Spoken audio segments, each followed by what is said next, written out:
of assessments across classrooms, across schools, across districts, or across states,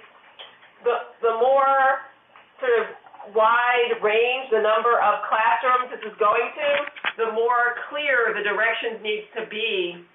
And so it's important to think about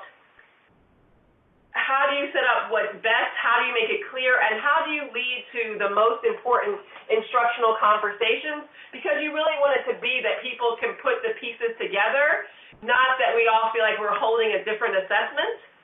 but that we really are holding pieces of the vision for where we want our students to go. And so in the model that Preeti talked about, she really talked about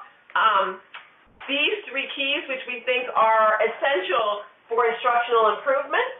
One is a common rubric, and Preeti talked a lot about that process, but this is a tool for students so they understand the requirements.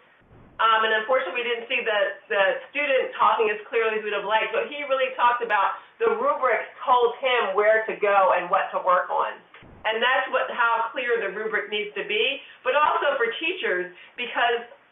as Preeti talked about, it needs to direct instruction. So the things that are on the rubric are the things that we all have a consistent interpretation about, and we also teach in ways that get to the student outcomes we want.